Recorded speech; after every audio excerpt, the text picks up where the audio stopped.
एक सेठ और उसके मित्र की कहानी। अधूरा ज्ञान खतरनाक होता है। ऐसा ज्ञान किसी काम का नहीं है जिसकी वजह से किसी भले इंसान का नुकसान होता है।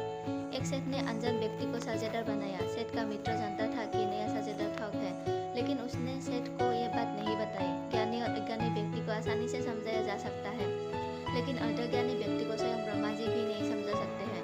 अधूरा ज्ञान खतरनाक होता है। ऐसा ज्ञान किसी काम का नहीं होता है जिसकी वजह से किसी भले इंसान का नुकसान होता है।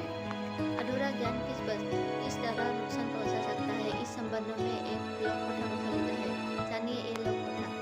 पुराने समय में एक सेठ का व्यापार बहुत अच्छा चल रहा था। उसने आसपास के गांव में भी अपना व्यापार बढ़ाने की योजना बनाई। एक व्यक्ति सेठ के पास आया और बोला कि वो साझेदार बनना चाहता है। सेठ व्यापार बढ़ाने के लिए एक साझेदार की जरूरत थी, तो उसने अनजान व्यक्ति को भी अपने व्यापार में शामिल कर लिया। अब दोनों साझेदारी व्यापार करने लगे।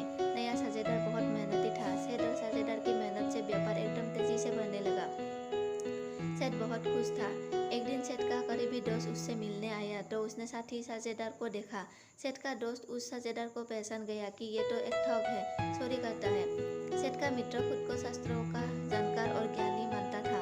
उसने कई बार था कि कभी भी किसी की बुराई नहीं करनी चाहिए, इसलिए उसने नई साझेदार की सच्चाई सेठ को नहीं बताई। सेठ का मित्र बोला कि तुम्हारा नया साझेदार बहुत मेहनती है, सभी का विश्वास जीत लेता है। ये बात सुनकर सेठ को प्रसन्नता हुई, क्योंकि नया साझेदार मेहनत कर ही रहा था। जल्दी ही उसने सेठ का विश्वास ही जीत लिया। अब सेठ की तिजोरियों की चाबियां भी नए साझेदार के पास ही रहती थी। एक रात मौका पाकर वो साझेदार सेठ का सारा धन लेकर भाग गया। सुबह जब सेठ नींद से जागा तो देखा कि उसका सारा धन गायब है। उसका पूरा व्यापार बर्बाद हो गया। क्योंकि सेठ अपने मित्र के पास पहुंचा और पूरी बात उसे बता दी। सेठ का मित्र बोला कि मैं तो ये बात पहले से ही जानता हूँ कि वो एक ठग है। वो मेहनत करके दूसरों का भरोसा जीत लेता है और मौका पाकर उनका धन लेकर भाग जाता है।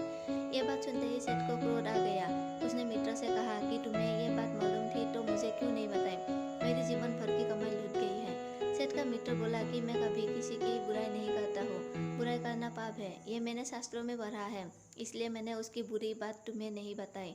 शास्त्रों के जानकार मित्रों की ये बात सुनकर सेठ ने उससे कहा कि भाई, आज तुम्हारे